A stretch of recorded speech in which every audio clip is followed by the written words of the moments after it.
A little beggar girl ran up to the First Lady and shouted, "Don't drive!" Melania Trump froze when they checked the vehicle. The sleek black limousine glided through the streets of Houston, Texas, its polished exterior a stark contrast to the worn buildings and cracked sidewalks that lined the route. Inside the vehicle, Melania Trump sat poised and elegant, her red dress a vibrant splash of color against the car's dark leather interior. She held a small stack of note cards in her manicured hands, reviewing the carefully crafted speech she was set to deliver at the charity event. As the car wound its way through the less affluent neighborhoods, Melania found her gaze drawn to the scenes outside her window.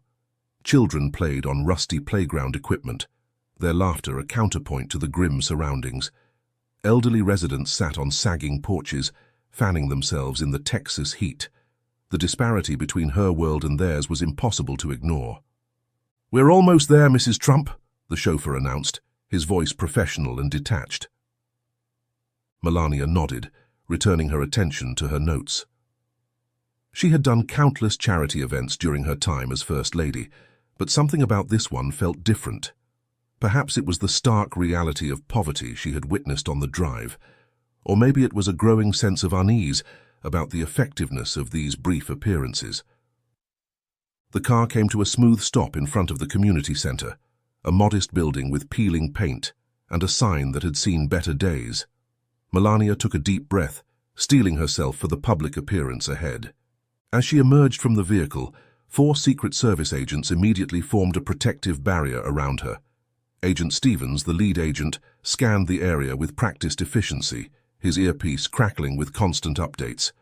"All clear, ma'am," he said, his voice low. "We'll escort you to the entrance." Melania nodded, her public smile already in place. Her assistant, Claire, fell into step beside her, clutching a tablet and looking slightly harried. "Remember, Mrs. Trump, we're on a tight schedule," Claire murmured. "A brief speech, some photos, and then we need to be on our way to the next engagement." They had made it halfway to the community center's entrance when a small figure darted out from behind a nearby dumpster. The Secret Service agents reacted instantly, tightening their formation around Melania and reaching for their weapons. "Stop right there," Agent Stevens barked, his hand outstretched to ward off the approaching figure. Melania's heart raced, but as she peered around the wall of suits surrounding her, she saw that the potential threat was nothing more than a young girl in a tattered blue dress. The child had frozen in place, her eyes wide with fear at the agent's reaction. "Wait," Melania said, her voice soft but firm. She placed a hand on Agent Stevens' arm. "It's just a little girl." The agent hesitated, then nodded curtly. He approached the child, quickly patting her down to ensure she posed no threat before stepping aside. Melania knelt down, bringing herself to eye level with the girl. Up close, she could see the dirt smudged on the child's face and the worn fabric of her dress. "Hello there," Melania said gently. "What's your name?" The girl fidgeted with the hem of her dress, her voice barely above a whisper. "Poppy, I'm 9. Melania smiled encouragingly. "It's nice to meet you, Poppy. Where's your mother?" Poppy's lower lip trembled slightly. "I don't have a mother. My dad, he's sleeping in the alley in a tent." The revelation hit Melania like a physical blow. She had known intellectually that people lived in such conditions, but to be confronted with the reality of it, embodied in this small, vulnerable child, was something else entirely. "Are you hungry, Poppy?" Melania asked, her voice thick with emotion. The girl nodded, her eyes darting to the side as if ashamed to admit it. Without hesitation, Melania opened her purse and withdrew some cash. She pointed to a nearby hot dog stand. "Why don't you get some hot dogs for you and your dad?" Poppy's eyes widened at the sight of the money, but she made no move to take it. Instead, to everyone's surprise, she threw her arms around Melania in a spontaneous hug. For a moment, Melania was frozen, acutely aware of the dirt that would surely transfer to her expensive dress. But then, something shifted within her. She wrapped her arms around the small girl, returning the embrace with genuine warmth. When Poppy finally pulled away, Melania didn't brush at her dress or show any sign of discomfort. Instead, she gently tucked a strand of Poppy's hair behind her ear. "Go on," she said softly. "Get your favorite kind and something to drink too." As Poppy scampered off towards the hot dog stand, Melania stood, her mind whirling with conflicting emotions. She turned to Claire, who was watching the scene with a mixture of surprise and concern. "It's so sad," Melania said quietly as they resumed their walk to the entrance. "Children living on the streets. What circumstances lead to this?" Claire nodded sympathetically. "It's a complex issue. While some children are born into homelessness, many others had stable lives before something happened to their families. Job loss, medical bills, addiction, there are so many factors." Melania frowned, a feeling of regret washing over her. "I wish I had planned to attend this event from the start, not just arrive halfway through for a brief speech and photo op." "Mrs. Trump," Claire said gently, guiding her through the doorway, "you have a packed schedule. This approach allows you to be more effective and secure. Remember, we avoid the opening crowds this way."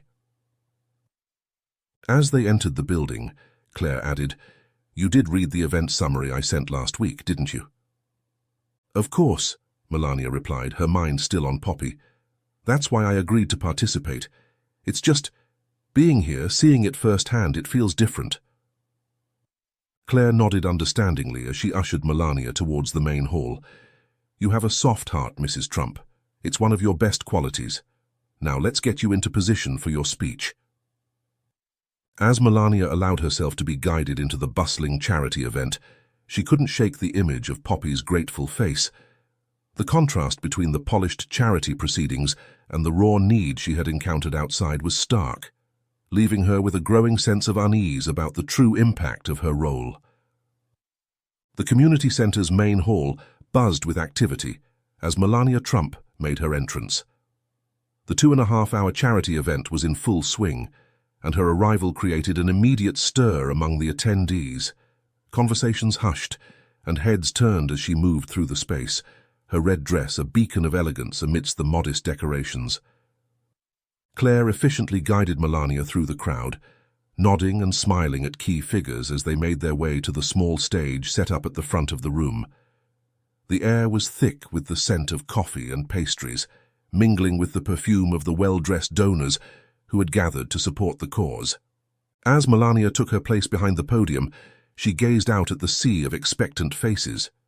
She could see the event organizers beaming with pride, no doubt thrilled to have secured such a high-profile speaker. Sponsors stood a little straighter, their company logos prominently displayed on banners around the room. Melania began her speech, her voice clear and measured as she delivered the carefully crafted words. She spoke of community support, the importance of charitable giving, and the impact that events like this could have on those in need. But even as the words flowed smoothly from her lips, she found her mind drifting back to Poppy. "We must remember," Melania said, her eyes scanning the room, "that behind every statistic there is a human story.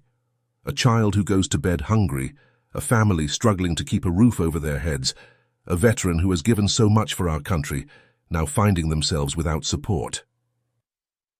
As she spoke, Melania couldn't help but notice the contrast between the well-fed, well-dressed audience and the little girl in the worn blue dress she had met outside. The words that had seemed so powerful and meaningful when she had reviewed them in the car now felt hollow, inadequate, in the face of the real poverty she had witnessed firsthand. "Your generosity today," she continued, forcing herself to focus, "will make a real difference in the lives of those who need it most. Together, we can build a stronger, more compassionate community." The audience applauded warmly as Melania concluded her speech. She managed a gracious smile, but inside she felt a growing discomfort. The disparity between this polished event and the harsh realities just outside the door was becoming increasingly difficult to reconcile.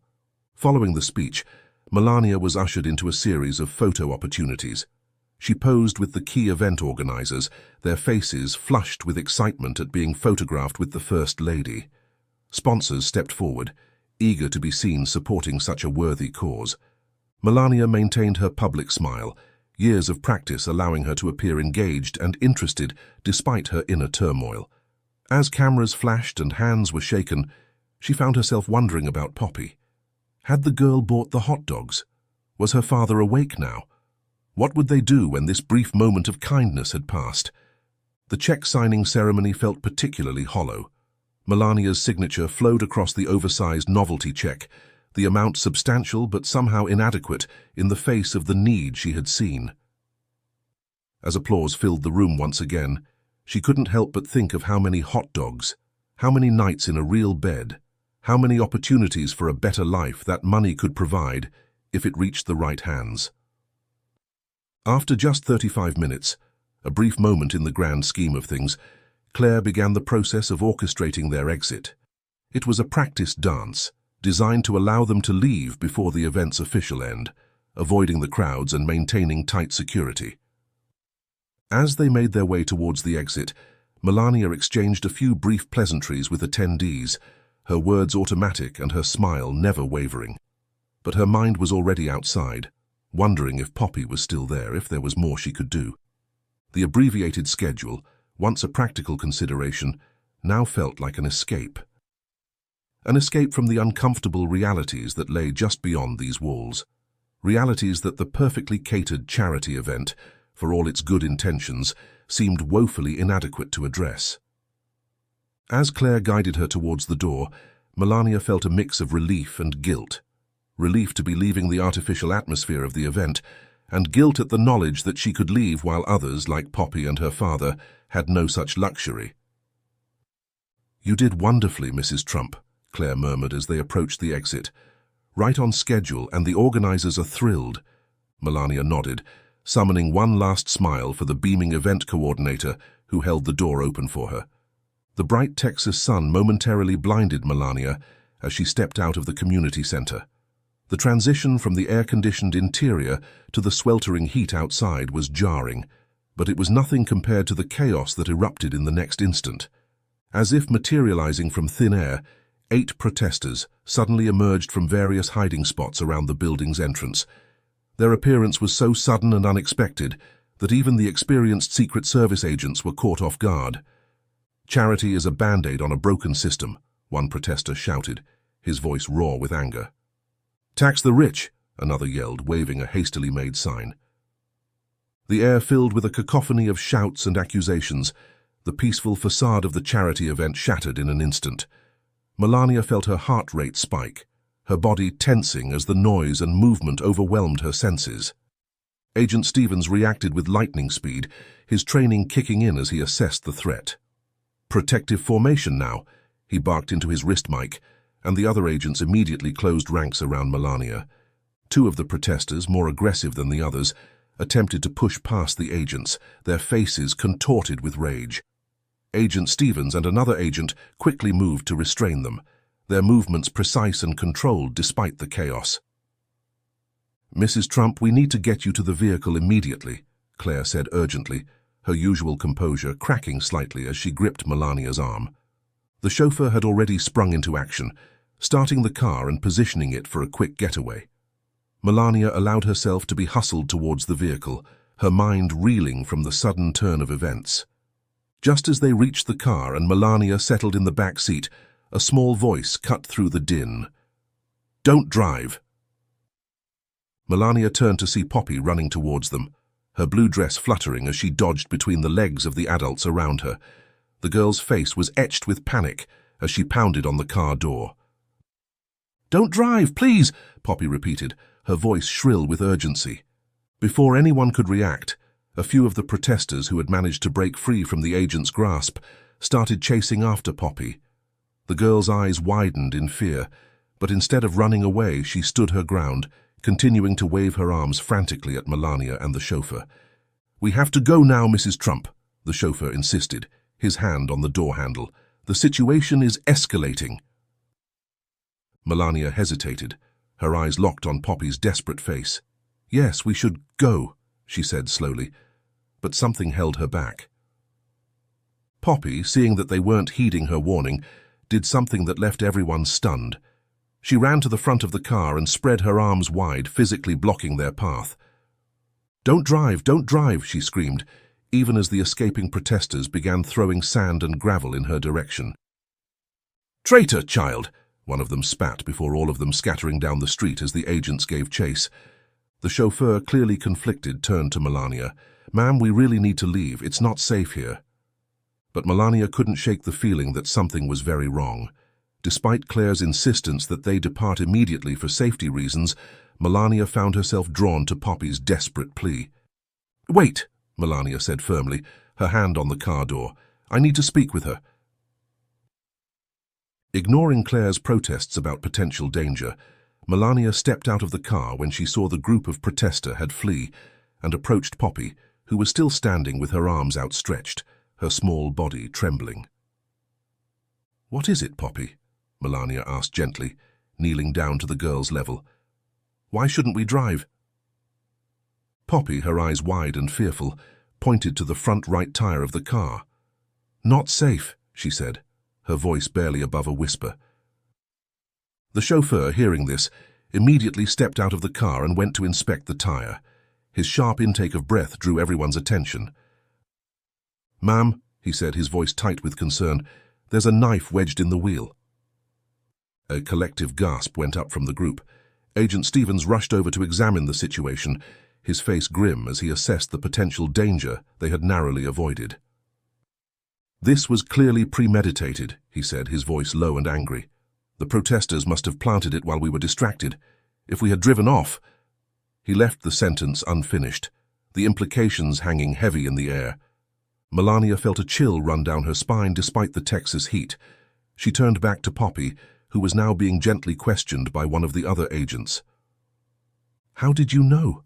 Melania asked, her voice soft with wonder and gratitude.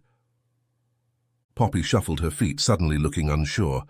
I saw them do it," she admitted quietly, "but I didn't want you to get hurt." The gravity of what had just transpired settled over the group. Had it not been for this little girl's bravery, they could have faced a serious accident or worse.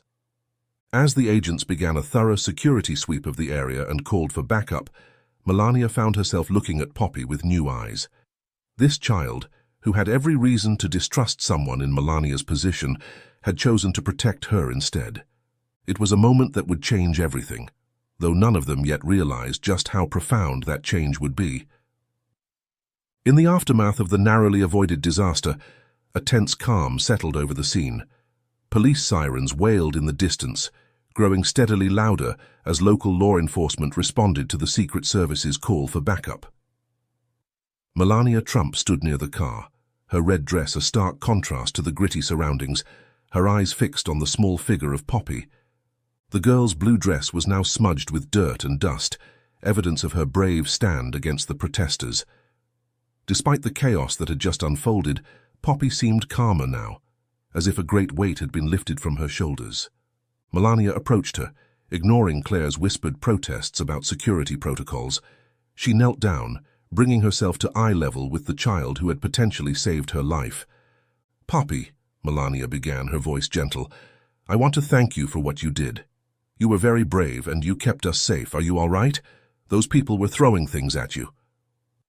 Poppy shrugged, a gesture far too world-weary for a 9-year-old. "I'm okay," she said softly. "My dress is dirty, but it doesn't matter.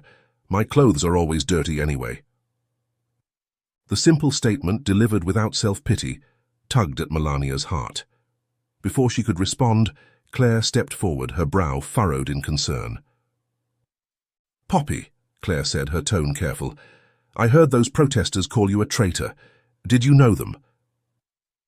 Melania nodded, realizing she wanted to know the answer to this question as well.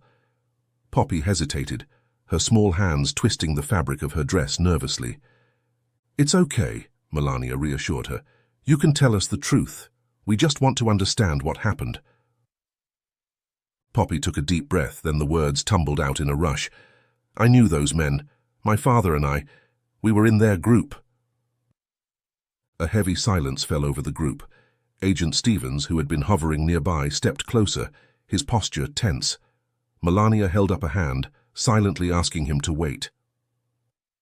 "The group," Poppy continued, her voice small but clear. "They hate rich and famous people. They say you only do charity for photographs to look good, not to really help us." Melania felt a pang of guilt at the accusation, remembering her own doubts during the charity event. "Did you know they were going to put the knife in the car's wheel?" she asked gently. Poppy nodded, her eyes downcast. "They told me to come to you this morning when you arrived. They said they wanted to teach me something." The revelation that their earlier encounter had been orchestrated sent a chill through Melania. She thought back to that moment, how genuine it had seemed, how it had affected her throughout the day. "So when I gave you money for hot dogs," Melania began, trailing off as the implications became clear. "They said that's what rich people do," Poppy explained, her voice trembling slightly. "They give us little things but never really help us." Agent Stevens, who had been listening intently, could no longer contain himself. "Mrs. Trump, we need to remove the child now. Her association with this group poses a significant security risk." But Melania shook her head firmly. "No, she confessed to us. We should protect her." Claire, ever practical, interjected, "But we can't protect her. She lives on the street." Melania turned back to Poppy, her eyes soft with compassion. "Poppy, if all of this is true, why did you choose to warn us? Why leave your group? Weren't you scared?" Poppy's answer came without hesitation, her eyes meeting Melania's directly for the first time. "Because I understand you're a kind person. When you hugged me this morning, you didn't care about your pretty dress getting dirty. I love pretty dresses too. I'm always happy when I find one in the trash bin." Poppy looked at her stained blue dress and blue leggings. Melania felt tears prick at the corners of her eyes. Without thinking, she asked, "Can I hug you again, Poppy?" When the girl nodded, Melania enveloped her in a tight embrace, not caring about the dust that would surely cling to her expensive dress. In that moment, all the trappings of her position fell away, and she was simply a woman comforting a child who had seen and experienced far too much for her young years. As they separated, Poppy's face took on a look of determination. "I can help you catch the man who put the knife in the car," she said, her voice stronger now. Agent Stevens, his professional curiosity piqued, asked, "How so?" "The man's name is Mike," Poppy explained. "He lives in the same alley as me and my dad." Suddenly, fear clouded the girl's features. "Please," she begged, "you have to help me and my father. If you don't, they'll find us and do mean things to us for betraying them." The desperation in Poppy's voice was palpable, and Melania felt a fierce protectiveness surge within her. She looked to Agent Stevens, who nodded grimly, understanding the gravity of the situation. "We'll protect you, Poppy," Melania assured her, her voice firm with resolve. "You and your father both. Can you show us where this alley is?" Poppy nodded, pointing across the street. "It's right over there." As they prepared to investigate further, Melania realized that this day, which had started as a routine charity appearance, had become something far more significant. She was no longer just a figurehead at a fundraiser. She was directly involved in a situation that could change lives, including her own. The late afternoon sun cast long shadows across the street as Melania Trump, surrounded by her security detail, stood at the entrance to the alley Poppy had indicated. The sounds of the city seemed muffled here, as if the narrow passage existed in a world of its own. Melania turned to Claire, her expression resolute. "Cancel all my appointments for the day," she instructed. "This is more important." Claire's eyes widened in surprise, but she nodded, already tapping away on her tablet to rearrange the First Lady's schedule. Agent Stevens conferred quietly with his team, coordinating their approach. Melania could see the tension in his shoulders, the way his eyes constantly scanned their surroundings. This was far beyond the scope of a normal security operation. "Mrs. Trump," Stevens said, his voice low and serious, "I must advise against you personally entering the alley. We don't know what we're walking into." Melania nodded, understanding the risk, but her gaze drifted to Poppy, who stood nervously at her side. "I'll follow, but remain at the back," she agreed. "I'm not leaving Poppy alone. She needs us." With a curt nod, Stevens began dispatching his team. Two agents moved swiftly but silently into the alley, their hands hovering near their weapons. Melania watched as they disappeared into the shadows, her heart pounding with a mixture of fear and anticipation. Poppy tugged gently on Melania's sleeve, pointing to a small, dilapidated structure near the end of the alley. "That's where they meet," she whispered. "The room with the rusty door." Agent Stevens relayed this information to his team via his earpiece, his voice a barely audible murmur. Melania marveled at the efficiency and professionalism of the operation unfolding before her. Minutes ticked by, feeling like hours. Melania kept a protective arm around Poppy as they stayed far at the back with Claire, hidden behind a corner. She could feel the girl's slight trembles. Then, suddenly, a flurry of activity erupted from the alley. "Police, don't move!" The shouts were followed by the sound of a door being forced open and a brief scuffle. Melania instinctively pulled Poppy closer, shielding her from whatever might emerge from the alley. Agent Stevens's earpiece crackled to life. He listened intently, his expression grim but satisfied. "They've apprehended several individuals," he reported, "including a man matching the description of Mike." As if on cue, a group of men were led out of the alley in handcuffs, surrounded by a mix of Secret Service agents and local police officers who had arrived on the scene. Melania felt Poppy stiffen beside her as one particular man came into view. The man, Mike, Melania presumed, looked disheveled and angry. His eyes darted around wildly until they landed on Poppy when she peeked at the corner, his face contorted with rage. "You little traitor rat," he spat, lunging forward despite his restraints. "Your old man's gonna pay for this, you hear me?" Melania instinctively stepped in front of Poppy, shielding her from Mike's venomous gaze. Agent Stevens quickly intervened, ordering the officers to remove Mike from the scene. As Mike was being led away, he continued to shout threats. "This isn't over. We've got people everywhere. You can't protect them forever." Melania felt Poppy trembling against her side and knelt down to comfort her. "It's okay," she said softly. "You're safe now. We won't let them hurt you or your father." Poppy nodded, her eyes wide with a mixture of fear and relief. "What about my dad?" she asked, her voice small. Melania looked to Agent Stevens, who was already coordinating with the local police. "We'll find him," she assured Poppy. "Can you show us where your tent is?" As they prepared to venture deeper into the alley network, Melania realized that this day had taken her far beyond her usual role. She was no longer just a figurehead or a symbol. She was actively involved in changing the course of this child's life. The weight of that responsibility settled on her shoulders, but instead of feeling burdened, she felt energized. With Poppy's small hand in hers, Melania took a deep breath and stepped into the alley, ready to face whatever challenges lay ahead in their search for Poppy's father. Melania Trump, still elegant in her now dust-smudged red dress, followed closely behind Poppy.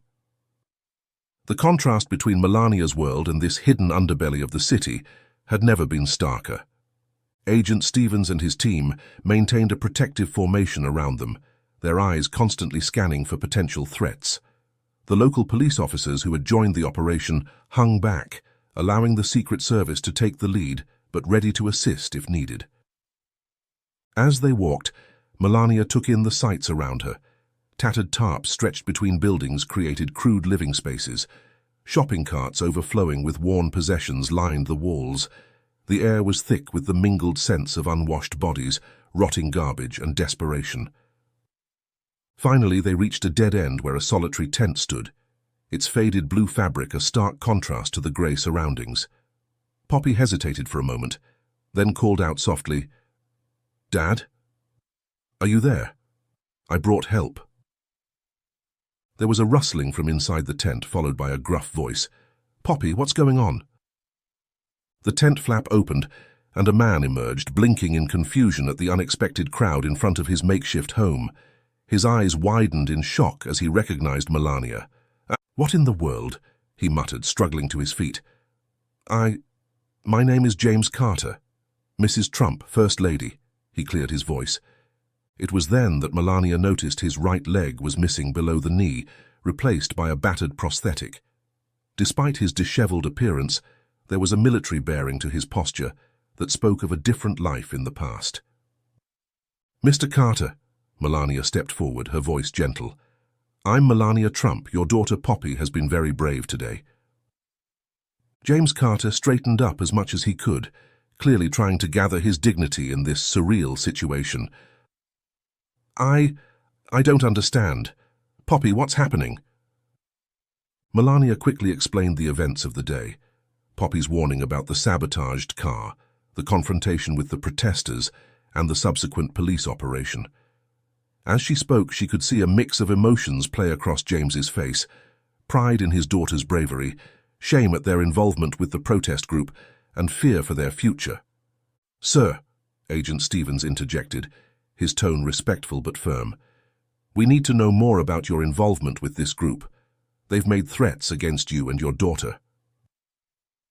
James sank back onto a crate outside the tent, his shoulders slumping. "It's not something I'm proud of," he began, his voice rough with emotion. "After I lost my leg in Afghanistan, things fell apart. Couldn't hold down a job, lost our house. Poppy's mother couldn't handle it, she left. Then her grandmother, my mother, who was helping us, she passed away too." He paused, running a hand over his face. "We ended up here and I was angry, so angry at the world, at the government that I felt had abandoned us after I'd given so much. When these guys came around talking about wealth inequality and how the system was rigged, well, it felt good to have someone to blame." Poppy moved to her father's side, leaning against him in a gesture of support. James wrapped an arm around her, continuing his story. "But I never wanted Poppy involved. I tried to distance us from the group, but it's not easy to just walk away. They know where we live, and I can't exactly pack up and run." He gestured ruefully at his prosthetic leg. Melania listened intently, her heart aching for the struggles this family had endured. She knelt down, bringing herself to James's eye level, her designer dress settling in the dirt of the alley floor. "Mr. Carter," she said softly, "I want to help, not just with this immediate situation, but to give you and Poppy a chance at a fresh start." James looked at her skeptically. "With all due respect, ma'am, we've heard promises before, from the VA, from social services, but nothing ever seems to change." Melania nodded, understanding his skepticism. "I know it's hard to trust, especially after everything you've been through, but I'm not here as part of some government program or for a photo opportunity. I'm here because your daughter showed incredible courage today, and I believe you both deserve a chance." She explained about a nearby veterans' shelter that the Trump family supported. "It's not just a place to sleep," she assured him. "They have programs to help with job training, medical care, and education for Poppy. It would be a safe place for you both to start rebuilding your lives." James looked torn, hope warring with suspicion on his face. He glanced down at Poppy, who was looking up at him with pleading eyes. "Please, Dad," Poppy whispered. "I don't want to be scared anymore." Something in James seemed to crumble at his daughter's words. He pulled her close, pressing a kiss to the top of her head. "Okay," he said finally, his voice thick with emotion. "Okay, we'll try." Melania felt a wave of relief wash over her. She stood, brushing off her dress in a habitual gesture that seemed almost comical given their surroundings. "Agent Stevens," she called, "can you arrange transportation for Mr. Carter and Poppy? And we'll need to gather their belongings." As the agents and police officers sprang into action, Melania watched James and Poppy embrace, their small family unit clinging to each other in the face of an uncertain but hopeful future. She realized that this day, which had started as a routine charity appearance, had become something far more meaningful. It wasn't about grand gestures or policy changes. It was about reaching out a hand to lift up those who had fallen through the cracks. With a renewed sense of purpose, Melania began to help gather the Carters' meager possessions, her mind already racing with plans for how she could use her position to make a lasting difference in their lives, and perhaps in the lives of others like them. The sleek black Bentley wound its way through the streets of Houston, a stark contrast to the worn-down neighborhood it had just left. Inside, Melania Trump sat beside Poppy Carter, the young girl's wide eyes taking in the leather seats and tinted windows, with a mixture of awe and trepidation. Across from them, James Carter shifted uncomfortably, his prosthetic leg stretched out awkwardly in the spacious vehicle. "Are you both comfortable?" Melania asked, her voice gentle. "We can adjust the air conditioning if you need." James nodded stiffly, still seeming overwhelmed by the sudden turn of events. "It's fine, ma'am, thank you." Poppy, less reserved than her father, piped up, "It's so nice and cool in here. Our tent gets so hot during the day." A shadow crossed James' face at the reminder of their living conditions, but Melania quickly steered the conversation in a more positive direction. "Well, you won't have to worry about that anymore," she assured them. "The veterans' shelter we're heading to has proper air conditioning, and much more." As the car navigated through the city, Melania explained more about the facility. "It's not just a place to sleep," she said, her voice warm with genuine enthusiasm. "There are programs to help veterans like you, Mr. Carter, find employment and get back on your feet. And Poppy, they have tutors who can help you catch up on your schooling." James listened intently, his expression a mix of hope and lingering skepticism. "It sounds almost too good to be true," he admitted. "I've been to shelters before, but nothing like what you're describing." Melania nodded understandingly. "This shelter is special. My husband and I have been supporting it for years. We believe in giving our veterans more than just a temporary roof over their heads. You've sacrificed so much for this country. It's time we gave something back." As they drove, James began to open up more about their story.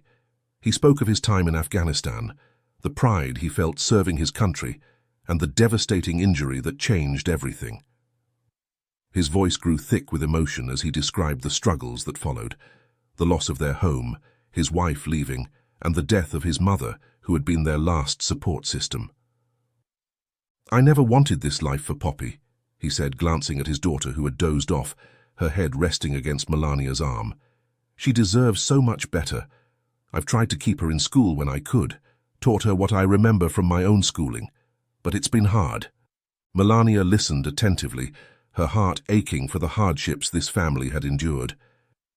"You've done an amazing job under impossible circumstances," she assured him. "Poppy is a remarkable girl. Her bravery today, and I've never seen anything like it." James smiled softly, pride shining through the weariness on his face. "She's always been strong. Gets that from her mother, I think. I just wish I could give her the life she deserves."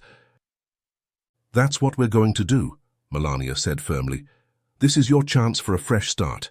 The shelter will provide a safe place to live, but more importantly, they'll help you build a future.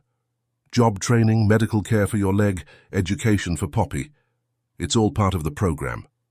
As they neared the shelter, Melania could see James's posture relaxing slightly, as if some of the weight he'd been carrying was finally lifting. Poppy stirred, blinking sleepily as she took in their new surroundings. "Are we there?"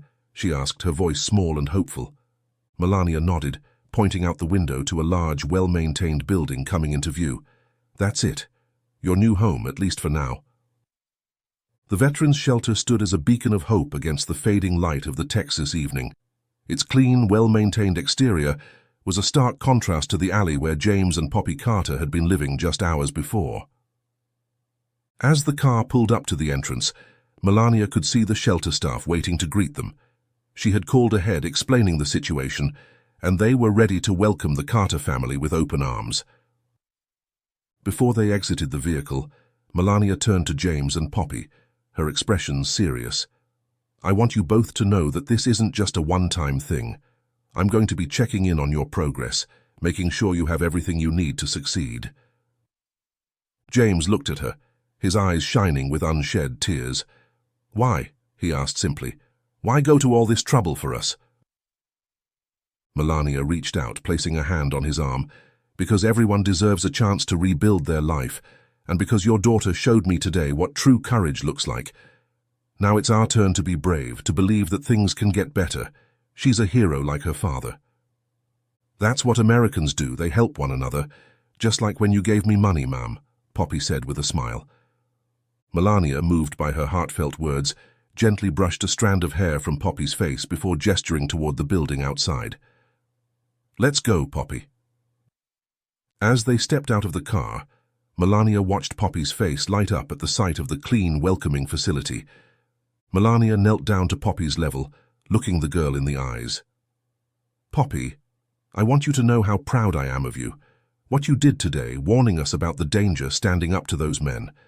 That was incredibly brave for a girl your age. You're going to do amazing things, I just know it." Poppy's eyes welled up with tears, and she threw her arms around Melania in a fierce hug. Melania returned the embrace, feeling the small tremors running through the child's body. When they separated, Melania gently wiped a tear from Poppy's cheek. "Thank you," Poppy whispered, her voice muffled against Melania's dress. "Please come back soon. I want to meet you again." "I'm going to check in on you both very soon," Melania promised. "This isn't goodbye. It's just the beginning of your new story." As she prepared to leave, Melania felt a tug on her sleeve. She turned to see James, his eyes shining with unshed tears. "Mrs. Trump," he said, his voice rough with emotion, "I know you probably hear this all the time, but you've changed our lives today. I didn't think anyone cared about people like us anymore. You've given us hope and proved to use those protesters were wrong." Melania felt her own eyes growing misty. "Mr. Carter, it's people like you and Poppy who have changed my life. You've reminded me of what's truly important, of the real impact we can have when we reach out to one another." With final hugs and promises to stay in touch, Melania made her way back to her waiting car. As Melania Trump watched the father and daughter being welcomed into their new temporary home, she felt a mix of emotions: relief, satisfaction, and a burning desire to do more. Once she settled into the seat, she turned to Claire, who had been quietly observing the entire interaction.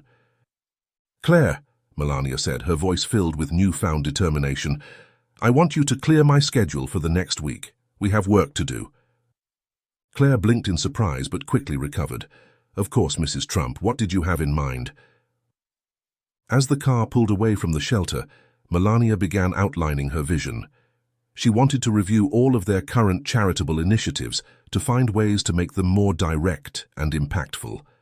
She spoke of creating a new program specifically aimed at helping homeless veterans and their families, inspired by the Carter's story. "We have the power to make real change," Melania said, her eyes alight with purpose, "not just through grand gestures and photo opportunities, but by reaching out and lifting up one family at a time." As they drove through the street, heading back to the world of politics and power, Melania's mind was filled with possibilities. The day that had started as a routine charity appearance had become a catalyst for something much greater. The end of this day marked not just a new beginning for the Carter family, but for Melania herself. As First Lady, she had found a new purpose, a new direction, and she was determined to make every day count, to reach out and make a difference, one life at a time.